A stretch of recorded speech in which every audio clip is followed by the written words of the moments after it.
simplicité. La simplicité, d'abord, en créant un droit à l'erreur pour tous les acteurs économiques. C'est une réforme fondamentale. Quand l'administration contrôle, elle ne doit pas tous sanctionner, elle doit accompagner, expliquer pour que les artisans, les commerçants, les PME le vivent au quotidien. Ce sont eux les principales victimes de la complexité. Ensuite, c'est supprimer le RSI pour les commerçants et les artisans. Fondamental là aussi pour pouvoir croître et embaucher. Et enfin, c'est d'avoir un droit du travail qui n'est pas aujourd'hui, comme aujourd'hui, déterminé partout, pour toutes les catégories, tous les secteurs, dans une loi qui est devenue trop rigide, mais qui puisse renvoyer à des accords majoritaires d'entreprise ou des accords majoritaires de branche. Qu'est-ce que ça veut dire concrètement? Avec une entreprise qui peut négocier un accord majoritaire avec les représentants des salariés, qui permet de s'organiser différemment, pourra faire face, beaucoup mieux qu'elle ne le fait aujourd'hui, aux risques économiques, à la concurrence qu'elle subit. C'est comme ça d'ailleurs que les grandes entreprises ont sauvé des emplois dans ce pays, parce qu'elles seules ont aujourd'hui la possibilité de le faire. Donc du pragmatisme pour les TPE, les PME, et pour nos entreprises face justement à des cycles économiques qui sont beaucoup plus courts, beaucoup plus heurtés. On en a besoin. Avant qu'on ait temps de la réponse de Mme Le Pen, c'est plus de flexibilité également. C'est plus d'agilité pour les entreprises, et ce sont des sécurités pour les salariés, les ouvriers, qui sont elles aussi nouvelles. C'est pour ça que à cette réforme, j'accole une réforme de l'assurance chômage, de la formation professionnelle, pour qu'on protège vraiment les gens au milieu de tous ces changements. Madame Le Pen, quelle est votre vision, vous, du marché du travail, de cette amélioration éventuelle? Monsieur le ministre de l'économie, dois-je dire monsieur le conseiller, comme monsieur Hollande. C'est votre vision donc du marché du travail, Madame Le Pen. 4 ans, vous avez été conseiller économique de François Hollande, et 2 ans ministre. Mais si vous avez la recette pour diminuer le chômage, pourquoi est-ce que vous n'avez pas... C'est un quinquennat pour lequel nous sommes candidats, ça ne dure pas 6 ans. Pourquoi est-ce que vous n'avez pas fait profiter M. Hollande de vos recettes? Et si vous n'avez pas de recettes, parce que vos résultats ont été en l'occurrence extrêmement mauvais, il faut le dire, en matière de chômage, alors pourquoi vous vous présentez à la présidence de la République? C'est quand même la seule vraie question qu'on doit poser, parce que vous avez eu les mains libres pour mettre en œuvre cette politique, et cette politique, elle a été catastrophique. Et elle a été catastrophique pourquoi? Parce que vous avez fait la seule chose que vous savez faire, M. Macron, vous avez aidé les grands groupes. Comme d'habitude, le CICE, vous l'avez accordé en fait en priorité aux grands groupes, les TPE, PME qui réclamaient qu'on aille leur alléger leurs difficultés, leur donner de l'oxygène. Vous avez fait comme s'il n'existait pas, parce que vous avez refusé de supprimer la directive détachement des travailleurs, et qu'aujourd'hui, ce sont 300 à 500 000 emplois qui en réalité ne sont pas accessibles à nos compatriotes français, parce qu'ils sont remplis par des travailleurs détachés, soit d'ailleurs qui fraudent, soit qui fraudent pas, parce que ceux qui fraudent sont quasiment aussi nombreux en l'occurrence que ceux qui fraudent pas. Vous n'avez pas baissé les charges des TPE-PME, vous n'avez pas mis en œuvre de délai de paiement pour les TPE-PME, pas de guichet unique, pas de simplification administrative, pas de patriotisme économique. Ça vous horrifie parce que vous êtes un européiste convaincu. Donc tout ce qui vise à donner un avantage dans la commande publique à nos entreprises françaises, vous êtes contre, parce qu'il faut se soumettre. Vous êtes en fait la France qui se soumet aux exigences de l'Union européenne, à la concurrence internationale déloyale. Les agriculteurs ne vous ont pas vu les soutenir face à cette concurrence internationale déloyale. Les industriels ne vous ont pas vu. Ah si, un certain nombre, pardon, encore une fois, de grandes entreprises vous ont vu. Ce sont celles que vous avez fait acheter par des grands groupes américains au détriment évidemment de l'intérêt national. C'est Alstom, c'est Technip. Il y en a eu toute une série d'autres, avec dans le cadre d'ailleurs de conflits d'intérêts un peu problématiques avec l'ancienne banque chez qui vous travaillez. Donc vous voyez, vous n'avez pas d'esprit national, vous ne pensez pas à l'intérêt supérieur de la nation, vous défendez, je vous le reprocherai toujours, des intérêts privés. Je pense que les Français en ont pris conscience. Le problème, c'est que derrière, il y a de la casse. Il y a de la casse, il y a de la casse de votre politique, il y a Whirlpool, il y a les entreprises qui délocalisent. Et puis, ça n'est pas une anecdote, M. Macron. Ce sont des entreprises que vous avez vendues. SFR, par exemple, à votre ami M. Drahi, le patron de BFM.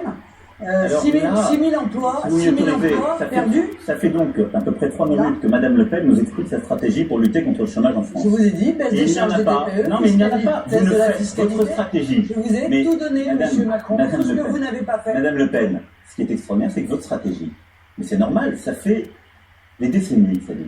Votre stratégie, c'est simplement de dire beaucoup de mensonges, et de dire tout ce qui ne va pas dans le pays. Mais vous ne proposez rien. Parce que si vous aviez suivi le film des dernières années, les charges ont baissé. Le CICE, c'est une baisse de charges. Des grandes boîtes. Je propose. Non, le CICE, c'est pour toutes les entreprises. Vous savez très bien que les TPE-PME n'en ont pas profité. Madame Elles vous l'ont Le Pen, dit d'ailleurs. Madame Le Pen, c'est pour ça que dans le projet que je porte, je propose de baisser de 6 points les charges de TPE-PME. C'est pour ça que je propose de baisser l'impôt sur les sociétés à 25%. Vous ne proposez rien. Pour toutes les entreprises, M. Macron, y compris pour les grosses. Vous êtes... Alors que moi, je donne une priorité totale aux TPE-PME. Mais vous je faites pense que ce ce que sont vous elles voulez. qui créent l'emploi. Vous ne proposez dans notre rien. pays. Vous êtes simplement... Vous facilitez une fois de plus la vie des grands groupes. Vous êtes C'est depuis normal, tout à ce l'heure sont vos amis. dans l'insinuation. C'est ceux avec qui vous buvez des coups à la rotonde. Ce ne sont Madame Le Pen. Les Français et les Françaises, ils méritent mieux que cela. Je vous assure. La vérité, il mérite.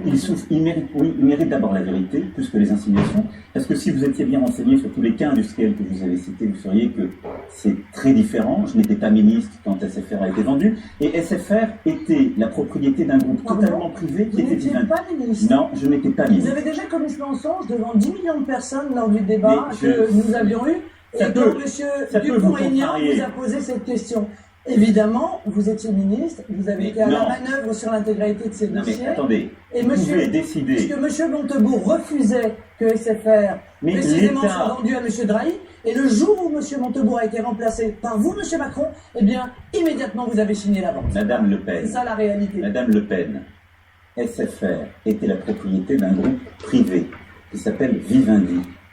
Nous sommes dans un État où la propriété privée est respectée. C'est le groupe Vivendi qui l'a vendu. Ne dites pas de bêtises. Vous en dites beaucoup. Ça n'est qu'une des bêtises que vous avez proférées depuis tout à l'heure. Mais surtout, ça ne fait pas avancer le pays. Votre prédécesseur, il ne voulait pas la vendre. Mais personne ne voulait la vendre. Simplement, quand vous avez un groupe privé qui est détenu par des capitaux privés, oui, cherchez dans vos dossiers, vous sauriez bien oui, je vais vous vérifier. Ça immédiatement et vous allez être en difficulté une fois de plus. Je connais un peu les Janvier 2015, devant l'Assemblée, j'ai pris la décision. Pour l'instant, vous avez déjà dit M. Dupont-Aignan, c'est pas moi. Janvier 2015, devant l'Assemblée, j'ai pris la décision de permettre à General Electric de rentrer dans la salle. Moi, personnellement. Madame Le Pen, vous ne parlez pas du même sujet. Vous parlez d'Alstom et de General Electric. Laissez-moi terminer. Le lendemain du départ de M. Montebourg, vous avez accordé, alors qu'il le refusait, la vente de SFR. C'est la réalité. Pourquoi vous ne l'assumez pas? Assumez-le. Mais je l'assume. C'est ce que vous faites le mieux, de dépecer des entreprises et de faire des fusions-acquisitions. Ça, vous savez très bien faire. Il n'y a aucun problème. Vous êtes en train de lire une fiche qui ne correspond pas au dossier que vous avez cité. C'est triste pour vous, parce que ça montre votre impréparation à nos concitoyens. Le dossier vendu contre les intérêts de la France. Mais c'est faux, je n'étais pas ministre pour SFR. Quant à General Electric Alstom, M. Montebourg s'est battu. Je me suis battu à ses côtés pour que ça ne soit pas vendu. On peut rentrer, si vous voulez, dans l'intimité du dossier. Vous n'allez pas tenir longtemps parce que, comme vous les confondez les uns avec les autres, il y en a un qui fait des téléphones et l'autre, ça n'a rien à voir. Il fait à la fois des turbines et du matériel industriel. C'est pas la même chose. Vous savez tout vendre, vous. Voilà. Vous savez tout vendre, le seul problème, c'est que vous savez tout vendre, mais pas au bénéfice des intérêts nationaux. Vous avez cité un cas. La lutte contre le chômage, elle suppose des réformes en profondeur. Vous savez, parce que vous pouvez aller remuer les choses. Loi El Khomri, dérégulation, dérèglement des professions. C'est ce que vous voulez faire. Non, mais Madame Le Pen ne veut pas faire un débat sur le fond. C'est pas grave. Elle veut parler du passé. Moi, ce que je dis, c'est que ce dont nous avons besoin aujourd'hui, je l'ai dit, c'est de la simplicité. Pour les TPE, PME, c'est ce que je propose. On a besoin d'avoir beaucoup plus de pragmatisme. Et on a besoin d'avoir une politique en faveur de l'investissement privé et public. C'est indispensable pour lutter contre le chômage. Il n'y a pas de fatalité. Vous ne proposez rien pour lutter contre le chômage. Rien. Je vous donne l'occasion de proposer d'aller chercher de manière très approximative dans des dossiers que vous ne connaissez pas des cas. Mais moi, je propose de créer de l'emploi pour les indépendants, les TPE, PME, les entreprises de taille intermédiaire et les grands. On propose justement de faire des propositions maintenant sur un sujet qui intéresse beaucoup les Français aussi, c'est la durée du travail. Il semble qu'aucun d'entre vous dans son programme ne propose de revenir sur la durée légale du travail, 35 heures. Marine Le Pen, les 35 heures vous conviennent donc aujourd'hui? Moi, je veux que les négociations aient lieu par branche. M. Macron, lui, il veut que les négociations aient lieu par entreprise. Et dites déjà ce que vous voulez clairement, je dirais ce que je veux. C'est fratricide parce qu'il est évident que la négociation par entreprise, c'est jeter les entreprises les unes contre les autres. Vous allez créer les conditions d'une concurrence nationale déloyale, alors que déjà ils subissent une concurrence internationale déloyale. Vous savez très bien que dans les branches, il y aura les grosses entreprises qui pourront évidemment moduler ce temps de travail et que les petites ne pourront pas. Et donc, elles seront amenées à disparaître. Mais c'est aussi ça un petit peu votre projet, hein. Les gros mangent les petits. Voilà, c'est un peu la loi du plus fort en réalité, quoi. Eh bien, moi, je...